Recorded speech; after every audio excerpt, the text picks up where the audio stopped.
La parole qui donne la vie éternelle. 30 octobre 1943. Jésus dit : Lisons le livre de la sagesse ensemble. Il commence par l'exhortation que j'ai tant de fois dictée à tous les puissants de la terre, qu'ils soient puissants plus en justice qu'en force. La force n'est pas un attribut de la sainteté. Elle ne place pas l'être humain au niveau surhumain. Il n'y a qu'une force qui vous élève, celle de l'esprit.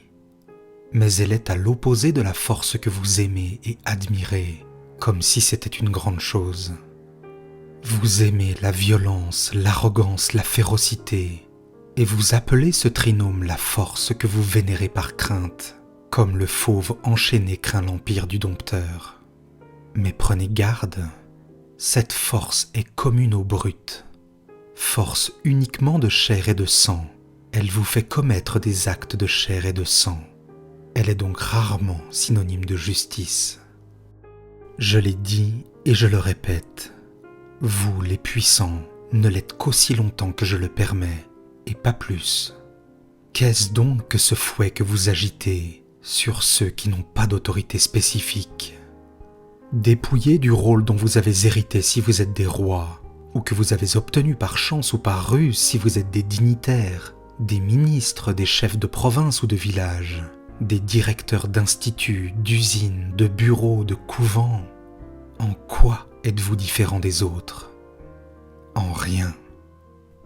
Très souvent, vos subordonnés mériteraient le poste plus que vous, par leur mérite humain et surtout spirituel. N'oubliez jamais que même s'ils se taisent par crainte, ils vous jugent, et Dieu vous juge, lui qui mieux que tous voit vos actions et votre allégeance aux statues dorées et couronnées, mais statues de boue, et de boue noire de l'étang le plus putride. Les faux hommages obligés dont vous voulez qu'on vous encense répugnent à Dieu qui pardonne à ceux qui, parmi les foules, sont forcés de vous les rendre, et il vous maudit, vous et les autres qui vous idolâtrent au point de vous croire des dieux et de vous rendre ce culte d'honneur et de respect qu'ils ne me rendent pas à moi. Il n'y a qu'un Dieu, celui qui a fait la terre sur laquelle vous régnez pendant votre brève journée, avec votre sot et cruel orgueil. Si vous voulez vraiment être des grands, des forts, puisez cette grandeur et cette force à celui qui est grand et puissant, Dieu, en suivant sa parole, en demeurant en lui comme des enfants. Vous ne valez pas plus que le dernier de ceux qui naissent de la femme, au regard de Dieu qui est le Père créateur de tous et qui peut tenir sur son cœur, comme une perle précieuse, le misérable que vous méprisez et pour qui il a une prédilection pour sa sainteté, alors qu'il vous regarde avec reproche. Vous qui le défiez du haut de votre siège précaire. Vous qui gouvernez la terre avez besoin de tant de lumière. La lumière vient de Dieu. Lui seul est le Père et générateur de la lumière. Restez donc dans son saint rayon. Suivez la lumière. Ne la répudiez pas pour les ténèbres. Cherchez conseil auprès du Seigneur. Il n'est pas de ces conseillers stupides, menteurs et intéressés qui vous entourent, vous flattant et excitant vos pires instincts, soit par un esprit servile, soit dans le but de vous induire en erreur, afin de provoquer votre chute et se substituer à vous sur le siège dont vous serez tombé. Mais ne songez pas à le chercher, ce Seigneur saint et qui voit tout, dans des intentions mensongères. Maudits soient ceux qui ne cessent d'invoquer mon nom et ma providence pour tromper les foules en feignant d'être des agneaux alors qu'ils sont des loups. Ce nom grand et puissant qui tonne et resplendit comme un soleil béni sur les bons et comme la foudre sur les méchants de cette terre et de la demeure de Satan. Ce nom devient sur leurs lèvres un charbon sacrilège qui descend dans le cœur et le brûle. Je suis là où un de mes enfants m'appelle, mais je n'entérine pas de mon appui les œuvres des méchants. Pensez, ô humains, que leurs triomphes éphémères, lesquels vous font croire que je suis avec eux et douter de ma justice, ne sont pas venus de moi. c'est leur père et chef Satan qui les leur accorde, comme à ses enfants et militants dévoués, dans le but de leur créer un tourment de plus en plus grand après la mort. Je suis là où un fidèle croit en moi, mais ceux-là ne sont pas fidèles. S'ils l'étaient, ils observeraient ma parole et la volonté de celui qui m'a envoyé. Au lieu de cela, ils piétinent la première, désobéissent à la seconde et offensent l'Esprit Saint en tuant leur esprit par la haine qui est contraire à l'amour, par la luxure profanatrice, par l'orgueil qui corrompt les âmes. Ce sont des embarcations sans gouvernail, emportées par le vent et le mauvais courant. Ils s'éloignent de plus en plus de leur destination qui est Dieu et finissent par périr au fond de l'abîme. Lorsqu'un cœur est rempli des pensées de la chair ou de pensées d'enfer, lesquelles sont la quintessence des pensées de la chair, comment Dieu peut-il y entrer avec ses lumières? Quand un cœur qui appartient déjà à Dieu se sépare de lui en agissant mal, comment mon esprit peut-il continuer à être son maître? Je suis le miséricordieux. Je plains et pardonne. Je pardonne beaucoup. Je pardonne ce que je vous vois faire par faiblesse humaine, non ce que vous faites par froid calcul. Et je ne serai jamais juge plus sévère qu'avec celui qui, par sa pensée vendue à Satan, commet plus de crimes qu'un bandit, induit les autres à en commettre, et surtout commet le crime des crimes, celui d'induire les esprits à douter de Dieu. Aujourd'hui, ce crime d'homicide et de déicide n'est pas le monopole d'un petit nombre. On tue les corps et les âmes, et on tue l'idée de Dieu dans les âmes, en les rendant aveugles comme des orbites vides.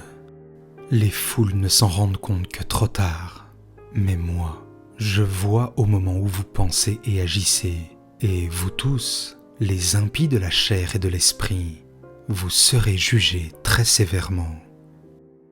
Leçon sur l'épître de Saint Paul aux Romains, 8 novembre 1950. Jésus dit : Que la charité règle aussi les rapports entre les autorités et leurs sujets, soit qu'il s'agisse de l'autorité ecclésiastique ou de l'autorité civile. Aucune personne en autorité n'a le droit de manquer de charité et de justice du fait qu'elle est placée à un haut niveau.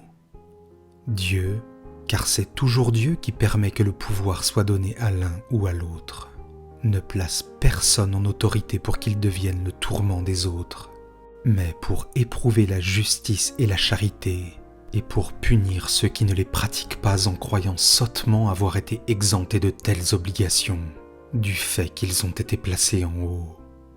Se voir haut placé, être chef, implique des devoirs de paternité outre à ceux de fraternité.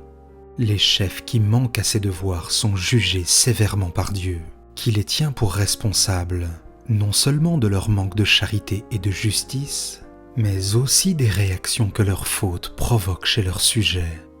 Celui qui, parce que haut placé, persécute, moleste ou frappe injustement une personne humble ou un sujet, va être appelé à rendre compte à Dieu des scandales, détresse et doutes que ces actes d'injustice et ces manques de charité provoquent inévitablement dans le cœur des opprimés, au sujet de la justice et de la providence divine.